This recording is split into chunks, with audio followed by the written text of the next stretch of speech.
नमस्कार.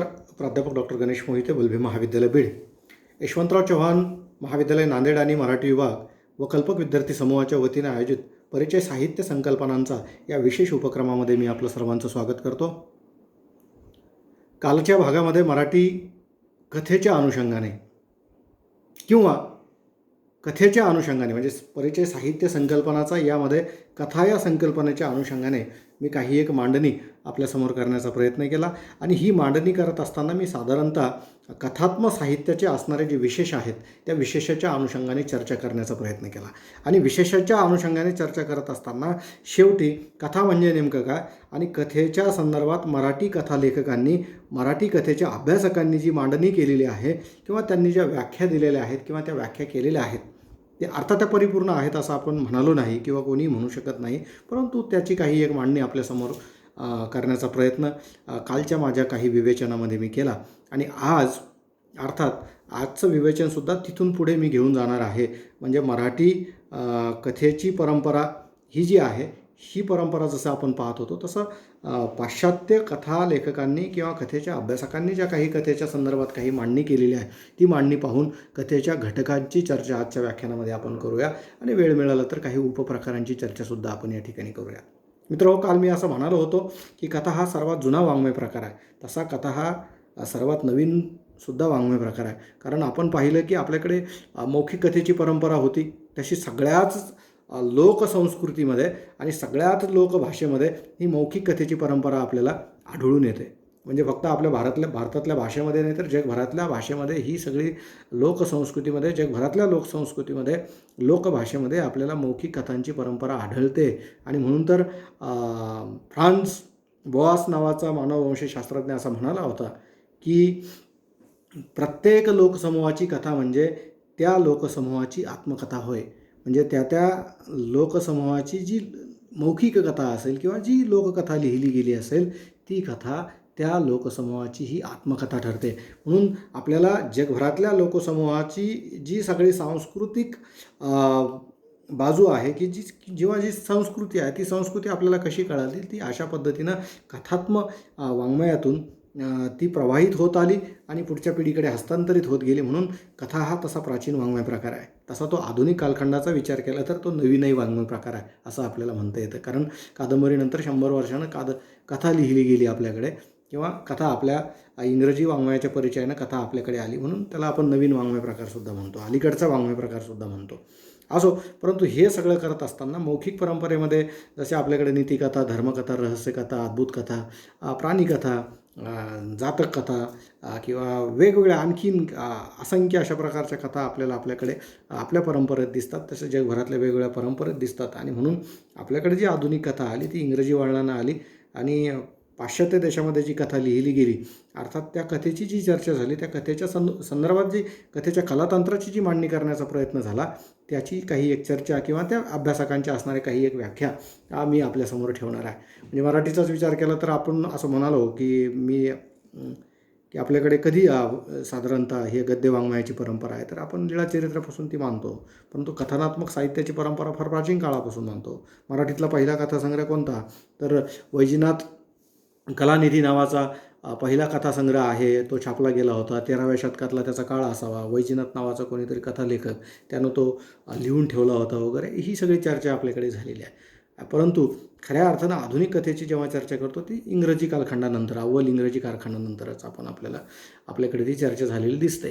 आणि ही चर्चेचा बेस होता आपल्याकडे पाश्चात्य देशांच्या ज्या कथालेखकांचा असणारा जो प्रभाव होता त्या प्रभावातून ती चर्चा झालेली दिसते. आणि म्हणून पाश्चात्य अभ्यासकांनी कथेच्या नेमक्या कोणत्या व्याख्या केल्या त्याची चर्चा काही एक करणंसुद्धा मला या ठिकाणी गरजेचं वाटतं. त्यामध्ये मला सगळ्यात महत्त्वाची आणि छोटीशी व्याख्या जी आहे ती विद्यार्थ्यांसमोर ठेवायला आवडेल. जॉन फील्ड नावाचा अभ्यासक आहे आणि त्याची नेमकी कथा कोणती.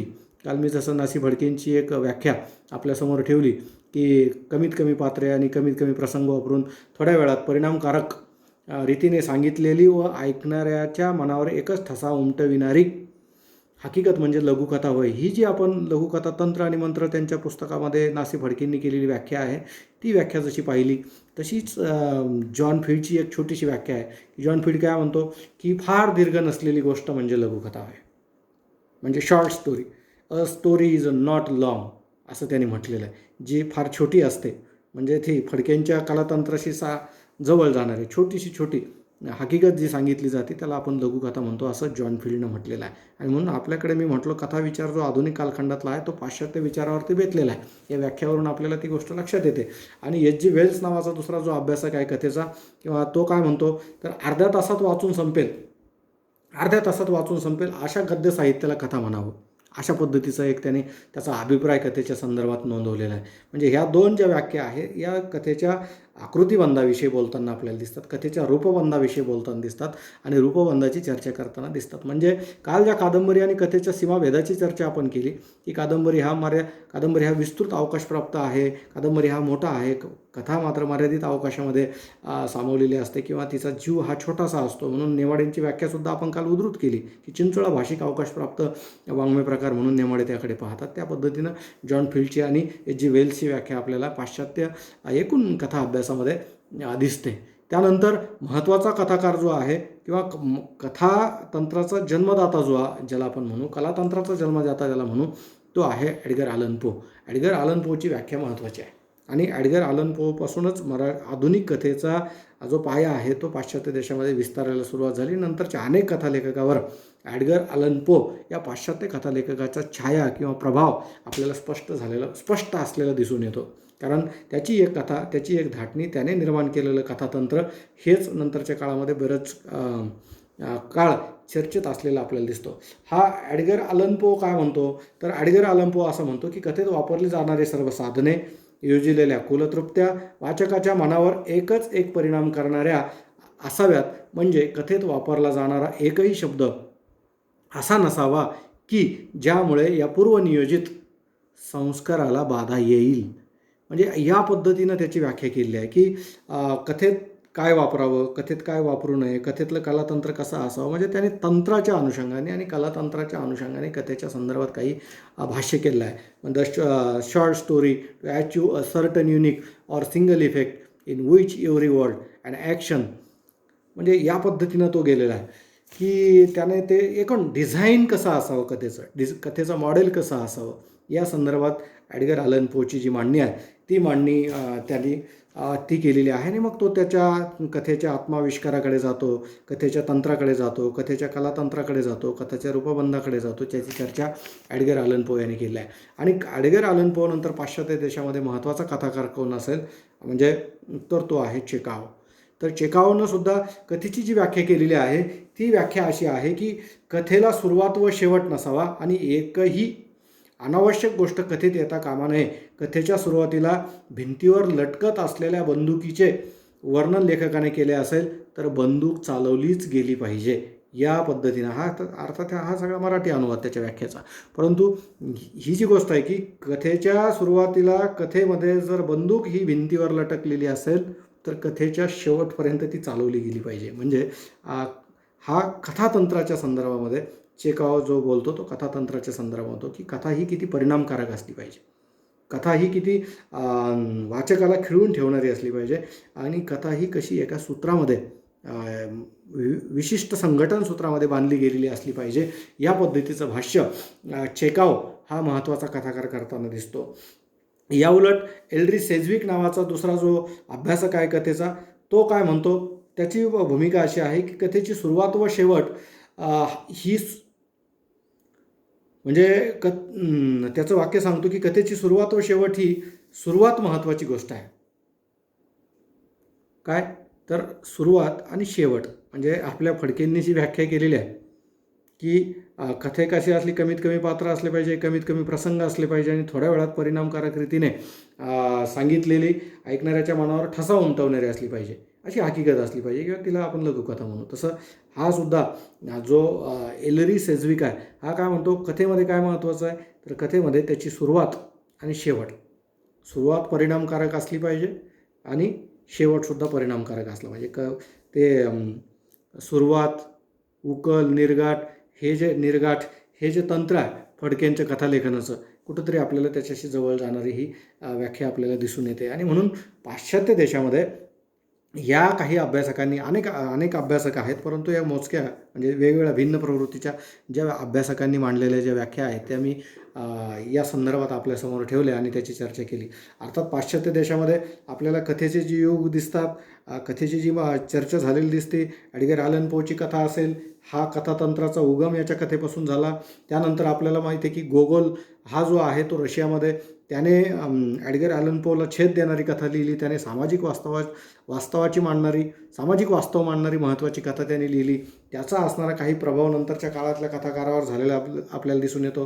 त्यामध्ये फ्रान्समध्ये मोपासा असेल, त्याने सुद्धा वास्तववादी कथेला जन्म दिला आणि रिअलिस्टिक ॲप्रोच त्याने कथेमध्ये आणला. त्यानंतर टॉलस्टॉय असेल, चेकॉव असेल, अँडरसन इंग्लंडमध्ये असेल, किंवा जेम्स वाईन असेल, किंवा D.H. लॉरेन्स असेल, किंवा हेमिंग्वे असेल, असे वेगवेगळे कथालेखक आपल्याला पाश्चात्य देशामध्ये आणि आणखीनही अनेक नावाचा उल्लेख करता येईल. अर्थात आपण काही पाश्चात्य साहित्याचे फार मोठे अभ्यासक नाही, परंतु या काही अभ्यासकांनी या मराठीच्या संदर्भ ग्रंथामधून आपण काही एक घेतलेलं आहे. त्याच्यामधून या अभ्यासकांची ज्या नोंदी करण्यात आलेल्या आहेत, या अभ्यासकांनी पाश्चात्य कथेला जे वळण दिलं, अर्थात ते एकूणच कथेच्या अनुषंगाने फार महत्त्वाचं होतं.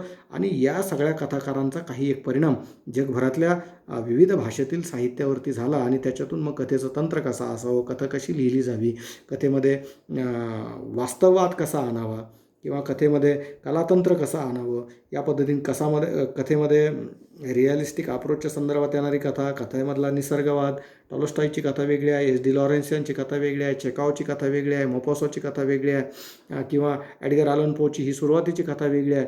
हे सगळे जे कथाकार आहेत, या कथाकारांनी कथातंत्राला जन्म दिला आणि त्याच्यातून जी तात्विक चर्चा नंतरच्या काळामध्ये झाली, त्या तात्विक चर्चेतून कथेचे असणारे काही एक घटक आपल्यासमोर आले. आणि म्हणून चर्चा करत असताना कथेची, तर कथेच्या घटकांच्या चर्चेशिवाय एकूण कथेची चर्चा पूर्ण होत नाही. कारण गंगाधर गाडगिळांचं विधान आपल्याला सर्वांना माहिती आहे. साहित्याचे मानदंड नावाच्या त्यांच्या ग्रंथामध्ये गंगाधर गाडगीळ असं म्हणतात की मानवी शरीराचे अवयव हे ज्याप्रमाणे एकमेकाशी जोडले गेलेले असतात, त्याचप्रमाणे कथेचे घटक हे एकमेकाशी जोडले गेलेले असतात. म्हणजे कथेच्या घटकामधून जो एकसेंद्रियत्व कथेच्या घटकांमध्ये असतं, ते एकसेंद्रियत्व हे कथेला गतिमान करत असतं किंवा कथेला परिणामकारक करत असतं. कथा ही परिणामकारक तेव्हाच होते तेव्हा कथेच्या घटकांमध्ये एक सेंद्रियत्व निर्माण झालं पाहिजे. ते एकमेकामध्ये बेमालूमपणे गुंफले गेले पाहिजेत. म्हणजे कथानक, त्याच्यातले पात्रचित्रण, त्याच्यातलं वातावरण निर्मिती, त्याच्यातली भाषा आणि प्रसंगचित्रण, आणि हे एकूण जे सगळं आहे आणि त्यातून येणारा जो अनुभवार्थ आहे, त्यातून येणारा जो कथार्थ आहे, या कथार्थाच्या अनुषंगाने वाचकाला काही एक परिणामकारक अशा पद्धतीचा आशय त्याच्या मनाला जाऊन भिडला पाहिजे. अशा आशयाची कथा लिहिली जावी.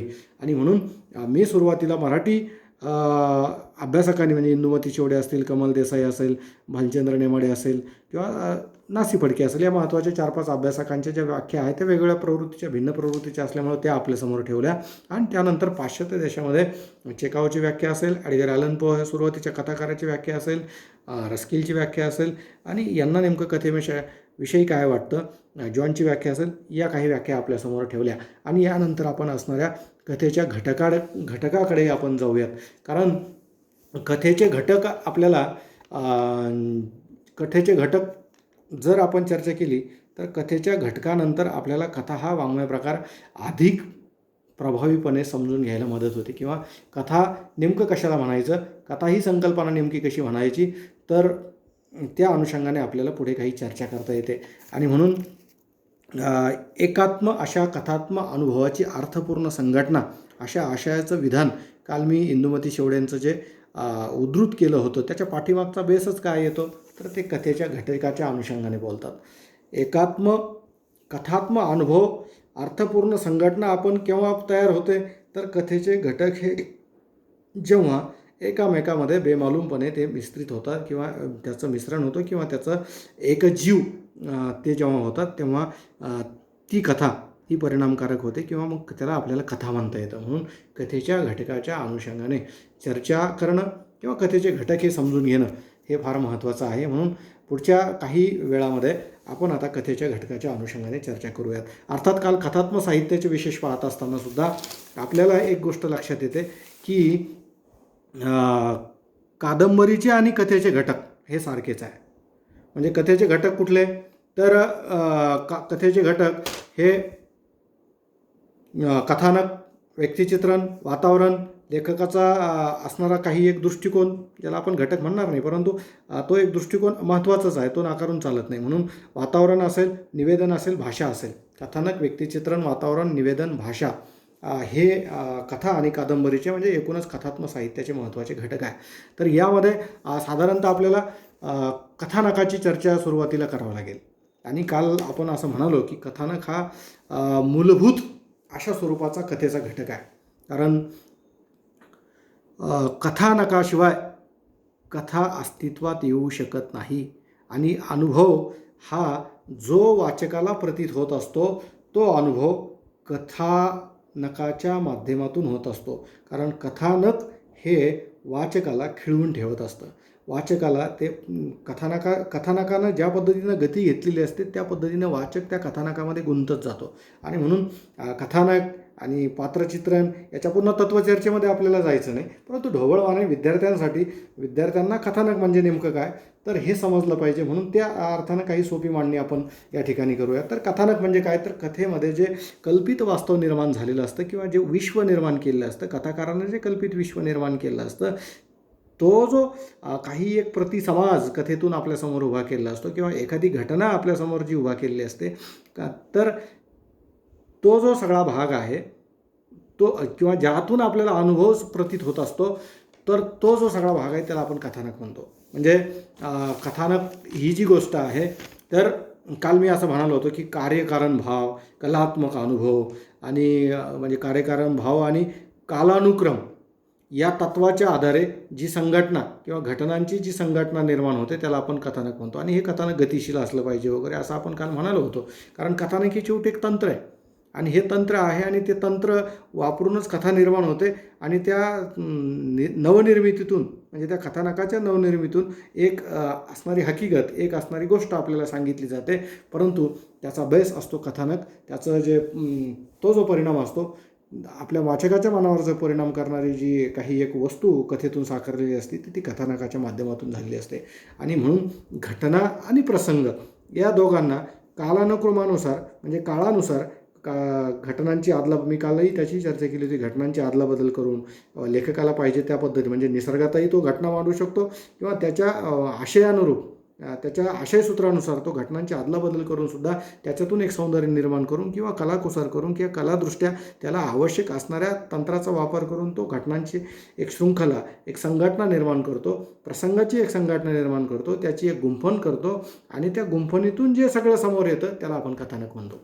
म्हणजे कथानक अर्थातच कादंबरीपेक्षा कथेमध्ये हे दीर्घ अशा स्वरूपाचं कथानक नसतं, तर ते अतिशय लघु, छोटंसं, एखाद्या व्यक्तिजीवनाच्या एखाद्या टप्प्यावरचं एखादी गोष्ट किंवा एखाद्या अल्प अशा पद्धतीचा तुकडा, जीवनातला अल्प अशा पद्धतीचा तुकडा त्याच्यामध्ये घेतलेला असतो. आणि तो असणारा जो सगळा भूतकाळातील अनुभव आहे, भूतकाळामध्ये घडून गेलेली जी घटना आहे त्या घटनेच्या अनुषंगाने निवेदक जे व्यक्त होत असतो, निवेदक जी भाषिक कृती करत असतो, त्या भाषिक कृतीला कथेमध्ये कथानक असं म्हटलं जातं. आणि म्हणून कथानकाचं काही एक महत्त्व आपल्याला लघुकथेमध्ये दिसून येतं.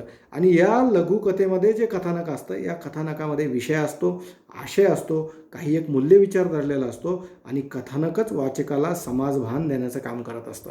कारण कथानक वगळून कथार्थाची चर्चा करता येत नाही किंवा कथेतून येणाऱ्या अनुभवाची चर्चा करता येत नाही. आणि म्हणून कथेचं सगळ्यात महत्त्वाचा जर घटक कुठला असेल तर मला वाटतं तो हा कथानक आहे. आणि कथानक ही जी गोष्ट आहे, ही गोष्ट सर्वसामान्य वाचकाला सुद्धा समजावून सांगावं लागत नाही की कथा नेमकं कशाला म्हणायचं आणि कथानक नेमकं कशाला म्हणायचं.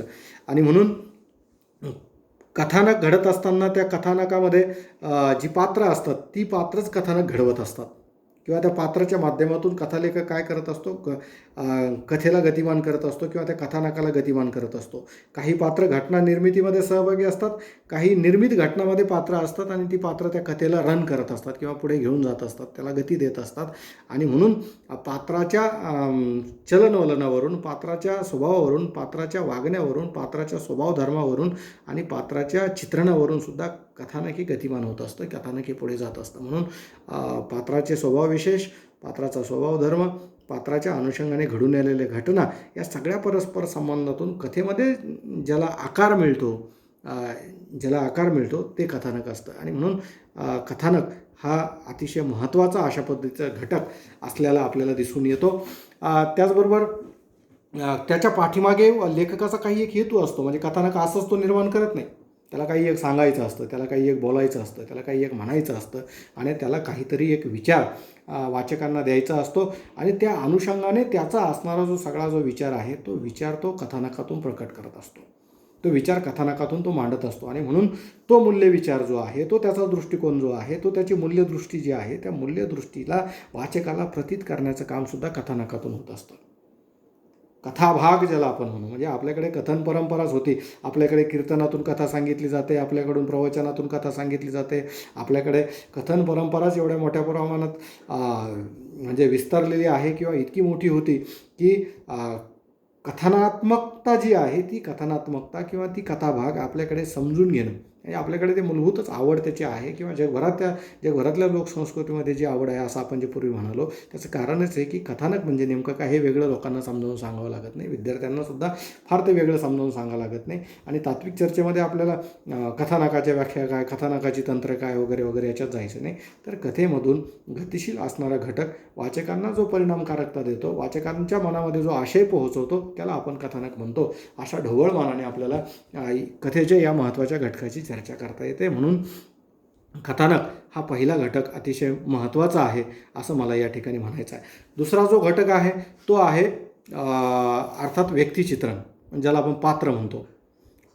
कॅरेक्टर, म्हणजे कॅरेक्टर जर नसेल, पात्र जर नसेल तर कथा ही जिवंत होऊ शकत नाही. कारण शब्दांच्या माध्यमातून एखाद्या व्यक्तीची मूर्त केलेली जी प्रतिमा आहे त्याला आपण पात्र म्हणतो. आणि पात्र हे जर साहित्यात नसेल किंवा पात्र हे जर कथेत नसेल, कादंबरीत नसेल तर कथानकच गतिमान होऊ शकत नाही. म्हणून मी असं म्हणालो की पात्र हे घटना घडवीत असतात किंवा घडलेल्या घटनाच्या माध्यमातून पात्र हे त्यांचा सगळा संबंध लावत असतात आणि पात्र त्या पद्धतीनं वर्तन व्यवहार करत असतात. आणि पात्र ज्या पद्धतीनं वर्तन व्यवहार करतील, पात्र जशी जशी मोठी होत जातील, पात्र जशा पद्धतीनं त्यांच्या त्या कथानकामध्ये वावरत राहतील त्या पद्धतीनं कथानक हे गतिमान होतं किंवा कथा ही पुढे जाते किंवा कादंबरीतला आशय हा पुढे सरकत असतो. आणि म्हणून लेखकाच्या मनोधर्मामध्ये, लेखकाच्या विचारव्यूहामध्ये किंवा लेखकाच्या दृष्टिकोनामध्ये लेखकाला जे सांगायचं आहे, लेखकाला जे बोलायचं आहे, लेखकाला जे व्यक्त करायचं आहे ते व्यक्त करण्याचं माध्यम असतं पात्र.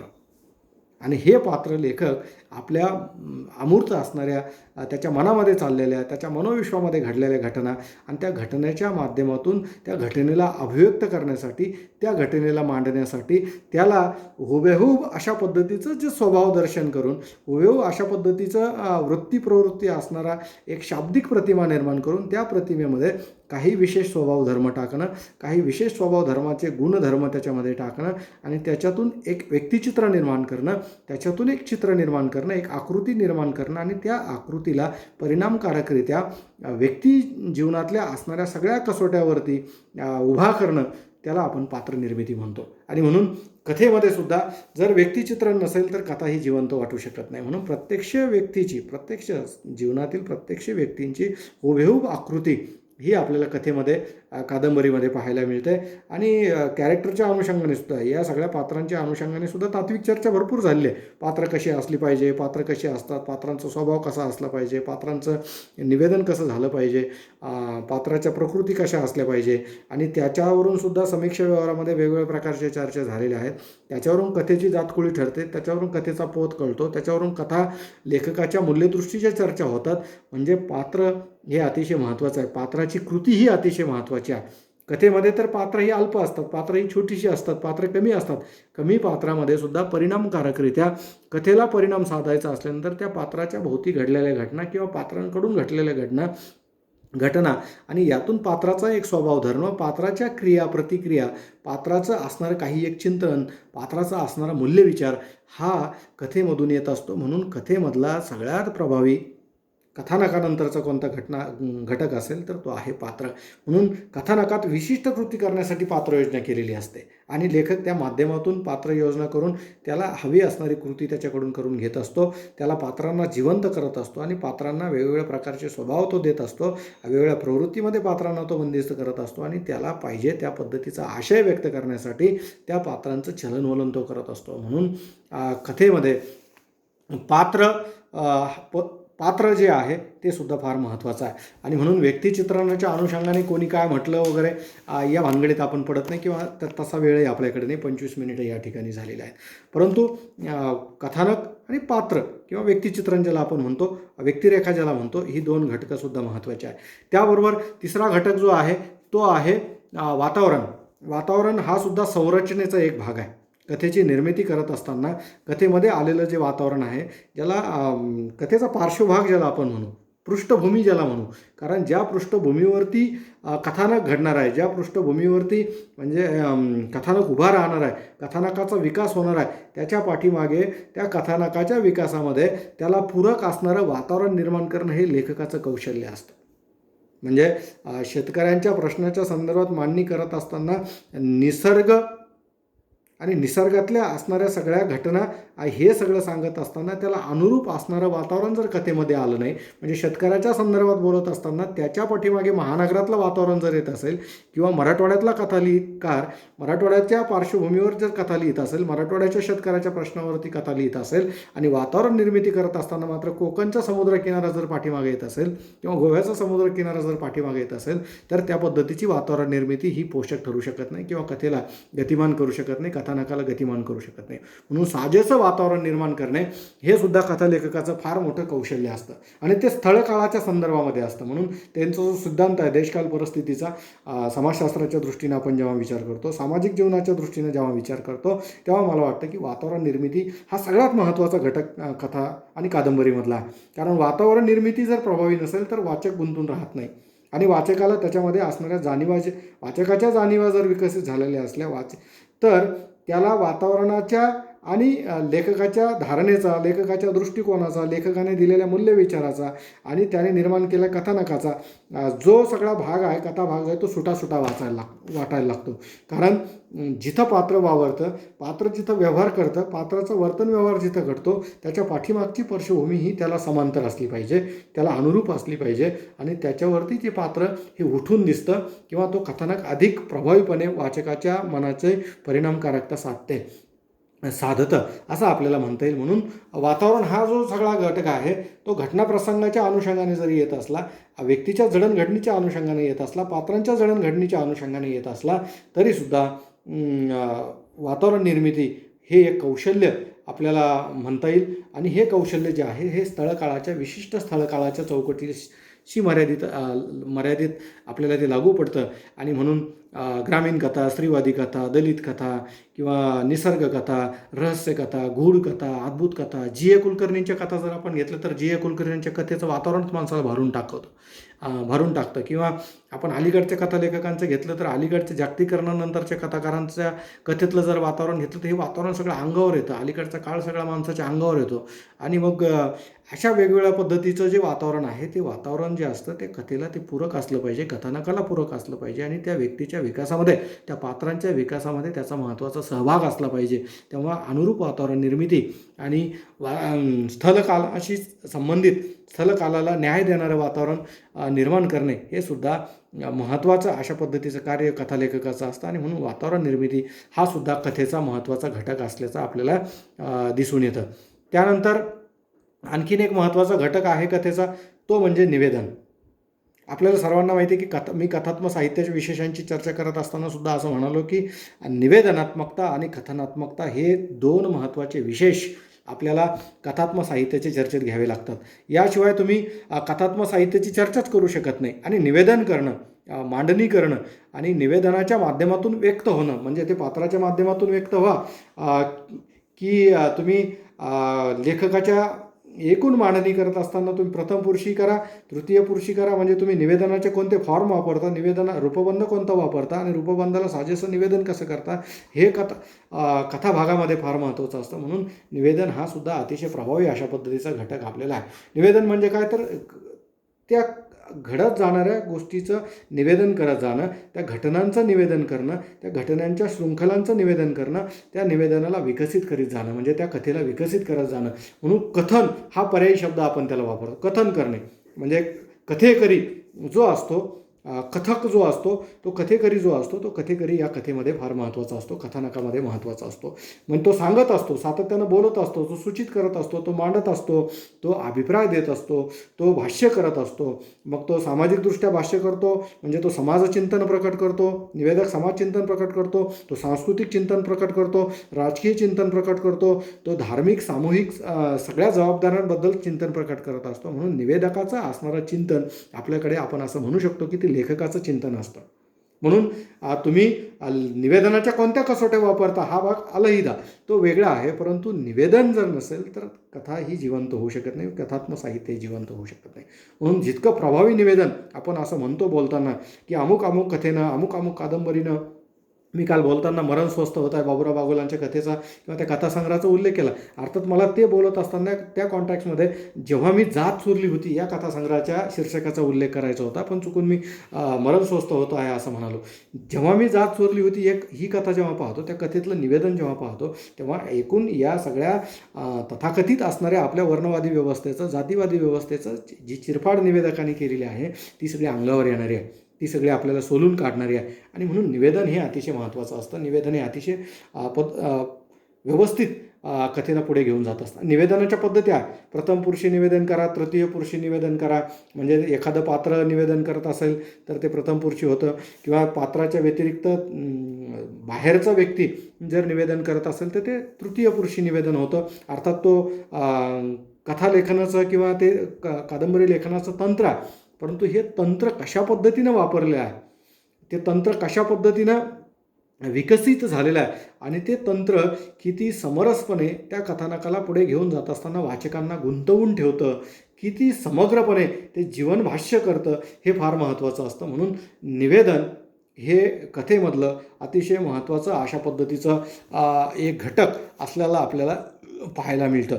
आणि म्हणून निवेदनाबरोबरच कथेची भाषा, हा सुद्धा, भाषा तर एकूणच साहित्याचा महत्त्वाचा घटक आहे. म्हणजे तो काव्यात्मक साहित्याचाही महत्त्वाचा घटक आहे, कथेचाही महत्त्वाचा आहे, कादंबरीचा आहे, नाटकाचा आहे. कारण भाषा हेच मुळात कला या सगळ्या ललित साहित्याचं जे असणारं ते सूत्र आहे, किंवा भाषेशिवाय इतर कलांपेक्षा हे ललित साहित्य वेगळंच ठरू शकत नाही. म्हणून मी सुरुवातीला अरिस्टॉटलच्या सर्जक अनुकृतीशीलता जी किंवा अनुकृतीच्या सिद्धांताचा जो चर्चा केली, त्याच्या अर्थात ते भाषेच्या संदर्भात आहे. भाषातूनच ही अनुकृती घडत जाते आणि भाषेतून ही अनुकृती घडत जाते, भाषेच्या माध्यमातूनच नवनिर्मिती घडते. आणि म्हणून ही भाषिक नवनिर्मिती जी असते, ही नवनिर्मिती करण्यासाठी कुठल्याही कलाकृतीचा महत्त्वाचा घटक कुठला असेल, कुठल्याही साहित्याचा महत्त्वाचा घटक कुठला असेल तर तो भाषा असतो. आणि भाषेशिवाय कथानक आकाराला येऊ शकत नाही, भाषेशिवाय निवेदन होऊ शकत नाही, भाषेशिवाय पात्र उभी राहू शकत नाही, आणि भाषेशिवाय कुठलाही वाङ्मयीन आविष्कार होऊच शकत नाही. आणि म्हणून भाषेला वगळून वाङ्मयीन आविष्काराची चर्चा करणं हे संभवत नाही. म्हणून भाषा हा घटक अतिशय महत्त्वाचा आहे, आणि त्याची चर्चा करणं फार मला वाटतं इथं महत्त्वाचं नाही, कारण वेळ आपल्याकडे कमी आहे.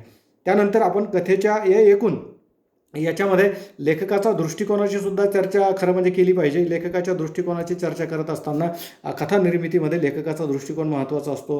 पात्राच्या हेतूचं जे प्रकटन लेखक करत असतो, पात्राच्या स्वभावाचं वर्णन जे करत असतो, तो पात्राला ज्या पद्धतीने उभं करतो, पात्रांची ज्या पद्धतीने निर्मिती करतो, पात्राचं चलनवलन जे आहे त्याच्यामध्ये लेखक ज्या पद्धतीनं भूमिका घेत असतो, किंवा लेखकाला जे म्हणायचं आहे ते निवेदनाच्या माध्यमातून तो व्यक्त करत असतो. ते निवेदक कुठलाही असो, एकूण जे सगळं जीवनचिंतन असतं, जे जीवन भाष्य असतं ते लेखकाचं असतं, कलाकृतीतून ते व्यक्त झालेलं असतं, भाषिक माध्यमातून ते व्यक्त झालेलं किंवा तो भाषिक आविष्कार असतो, परंतु तो त्याचा दृष्टिकोन असतो. म्हणून या सगळ्या याच्यामध्ये घटकांची चर्चा करत असताना लेखकांचा दृष्टिकोनसुद्धा महत्त्वाचा आहे.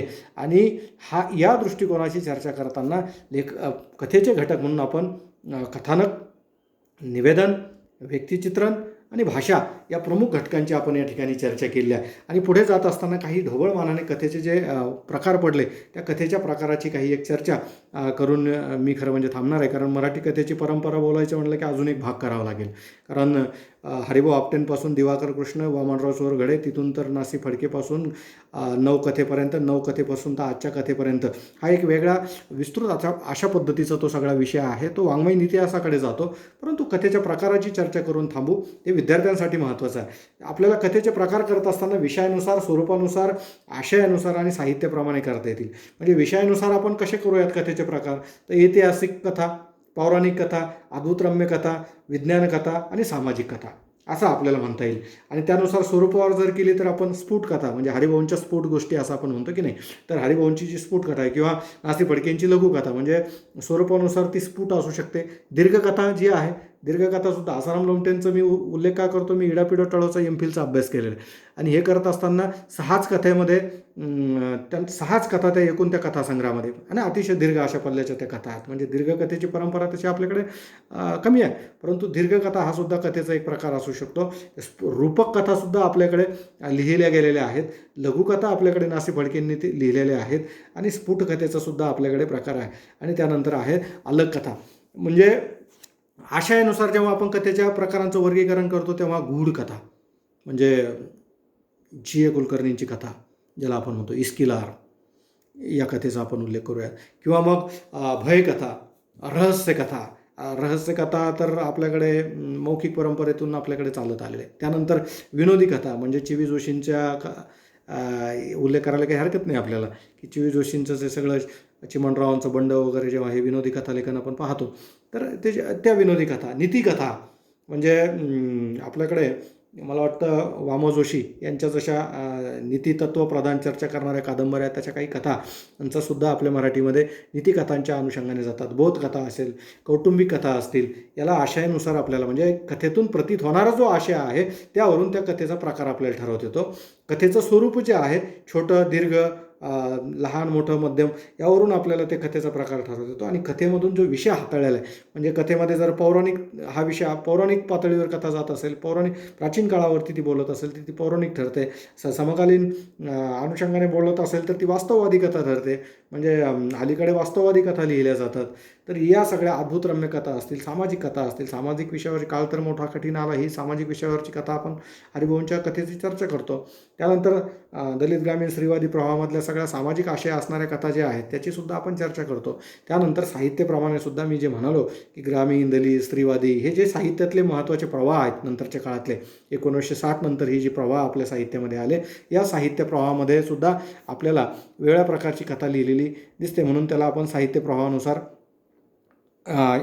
काही एक चर्चा आपल्याला करता येते. आणि त्याचबरोबर एक म्हणजे कथेचे जे टप्पे आहेत ते टप्पेसुद्धा या ठिकाणी सांगितले पाहिजे. म्हणजे आपल्याकडे सुरुवातीला साधारणतः 1890च्या दरम्यान कर्मणूकमधून जी कथा लिहिली गेली, हरिभाऊ आपटेंची कथा, ज्याला आपण एका अर्थानं काय म्हणू की कर्मणूक कालखंडातली कथा जी आहे ती कथा. नंतर साधारणतः 1920 नंतर आपल्याकडे नियतकालिक म्हणजे कर्मणूक आणि मनोरंजक हा जो सगळा कालखंड आहे या कालखंडाची चर्चा होते. तर ही जी कथा आहे या टप्प्याटप्प्यावरती विकसित गेली आहे. म्हणून मराठी कथेचे टप्पे पाहत असताना कर्मणूक कालखंडातली कथा, मनोरंजक कथा म्हणजे जी दिवाकर कृष्णांची कथा वगैरे, त्यानंतर येते ती लघुकथा आनंद काणेकर वगैरे मंडळी, त्यानंतर येते नवकथा. तुम्हाला सगळ्यांना माहिती आहे की जयवंत दळवी असतील, पुबा भावे असतील, अरविंद गोखले असतील किंवा मग गंगाधर गाडगीळ हे तर कथेचे प्रवर्तक आहे, नवकथेचे प्रवर्तक आहे. गंगाधर गाडगीळ असेल यांची नवकथा ही साधारणतः 1945 नंतर आली. शरदचंद्र मुक्तिबोध यांची कादंबरी वगैरे या ज्या सगळ्या गोष्टी आहेत या 1945 नंतरच्या कथा कादंबऱ्या. ते 1960 नंतर दलित ग्रामीण स्त्रीवादी या पद्धतीची, मग त्यामध्ये आनंद यादव असतील, राम बोराडे असतील, अनेकांचा उल्लेख करता येईल. यामध्ये दलितमध्ये सुद्धा खरं म्हणजे बाबूराव बागुल, जेव्हा मी जात चोरली होता आणि मरण स्वस्त होत आहे, जेव्हा मी जात चोरली होती आणि मरण स्वस्त होत आहे, या 2 कथासंग्रहांचा उल्लेख करता येईल. फार महत्त्वाचे आणि फार कथेला नवं वळण देणारे हे कथासंग्रह आपल्याला दलित साहित्यामध्ये दिसतात. त्यानंतर स्त्रीवादीमध्ये सुद्धा वेगवेगळ्या प्रकारच्या कथालेखिका म्हणजे गौरी देशपांडेंचा असेल, कमल देसाईंचा असेल, फार मोठं कॉन्ट्रिब्युशन सानिया असेल, या सगळ्यांच्या सुरुवातीच्या कथा आपल्याला चर्चेत करता येतील. आणि म्हणून त्यानंतर काही तांत्रिक लघुकथासुद्धा नंतरच्या काळात लिहिल्या गेल्या, आनंद पाटील वगैरे. तर अनेक टप्प्यावर आहे. म्हणजे नव्वदोत्तर कथेची चर्चा वेगळी करता येते आपल्याला. नव्वदोत्तर जागतिकीकरणानंतर सगळे आयाम बदलले आणि या कथेची चर्चासुद्धा वेगळी करता येते. म्हणजे मराठी कथा ही आधुनिक कालखंडात जेव्हा विचार करतो तर हरिभाऊ आपटेंपासून तर आजच्या नव्वदोत्तर कथेपर्यंत आपल्याला एक वेगळ्या प्रकारचा धांडोळा घेण्यासाठी एक वेगळा विषय घेऊन त्या संदर्भात वाङ्मय इतिहासाच्या चर्चेची चिकित्सा करण्यासाठी आपल्याला वेगळा वेळ त्यासाठी काढावा लागेल. परंतु पाश्चात्य काही कथालेखकांच्या असणारे काही व्याख्या आजच्या व्याख्यानातून किंवा आजच्या एकूण संवादातून मी आपल्यासमोर ठेवल्या. त्याचबरोबर कथेचे असणारे महत्त्वाचे जे घटक आहेत ते काही घटक आपल्यासमोर ठेवले. त्यामध्ये त्याचा पुन्हा मी ती पुनरुक्ती करत नाही, परंतु ते घटक मी आपल्यासमोर ठेवले आणि त्यानंतर कथेचे कसे उपप्रकार पडतात याच्या संदर्भात काही एक ढोबळ आढावा या ठिकाणी घेतला आणि मराठी कथेतले असणारे महत्त्वाचे जे काही टप्पे आहेत त्या टप्प्याच्या अनुषंगाने या ठिकाणी मी आपल्यासमोर काही एक विवेचन केलेलं आहे. आणि म्हणून मराठी कथा हा काही एका 40-40 मिनिटाच्या 2 भागामध्ये संपणारा विषय नाही. इंदुमती शेवडेंसारख्या विदुषीनं फार मोठं योगदान मराठी कथेच्या अनुषंगाने अभ्यासपूर्वक दिलेलं आहे. त्याचबरोबर अनेक अभ्यासकांनी, गंगाधर गाडगिळांनी असेल, अनेक अभ्यासकांनी त्यांचे वेगवेगळ्या पद्धतीने कथेच्या अभ्यासाचे काही मानदंड निर्माण केले आहेत आणि या सगळ्या मानदंडाचा विचार करता मराठी कथेच्या अभ्यासकाची एक वेगळी परंपरा आपल्याकडे मराठीमध्ये असलेली आपल्याला दिसून येते. आणि म्हणून कथात्मक साहित्याच्या अभ्यासाची परंपरा आणि कथात्मक साहित्याच्या अभ्यासाच्या असणाऱ्या कसोट्या, कथात्मक साहित्याच्या अनुषंगाने चर्चा ह्या सातत्यानं होत आलेल्या आहेत. परंतु विद्यार्थ्याला या सगळ्या संकल्पनांचा परिचय व्हावा या हेतूनं हा उपक्रम आमचे मित्र डॉक्टर विश्वाधार देशमुख यांनी निर्माण केला आणि तो अतिशय महत्त्वाचा आहे. आणि त्या माध्यमातून मला या ठिकाणी बोलतं केलं त्यासाठी मी त्यांचे आभार व्यक्त करतो. आणि या दोन्ही भागांमधून मी जी काही मतं मांडली, अर्थात ती सगळीच मतं माझी आहेत असं नाही, तर ज्या सगळ्या आपल्या वाचनातून ज्या काही गोष्टी समोर आलेल्या आहेत त्या फक्त ठळकपणे मी आपल्यासमोर ठेवण्याचा काही एक प्रयत्न केलेला आहे. आणि त्यामध्ये काही एक चुकीच्या संकल्पना जरी आपल्याकडे गेल्या असल्या तर त्या वजा कराव्यात. परंतु मग हे काही एक साधार विवेचन करण्याचा प्रयत्न मी आपल्याला समोर केलेला आहे. अर्थात हा परिपूर्ण आहे असं मी म्हणणार नाही, तरी परंतु तो प्रयत्न मी आपल्यासाठी केला आणि तो प्रयत्न करण्याची संधी आपण यशवंत महाविद्यालय आणि मराठी विभाग कल्पक विद्यार्थी समूहाचे विद्यार्थी आणि आमचे मित्र डॉक्टर विश्वाधार देशमुख यांनी दिला. त्याबद्दल या सर्वांचे आभार व्यक्त करतो आणि इथेच थांबतो. धन्यवाद.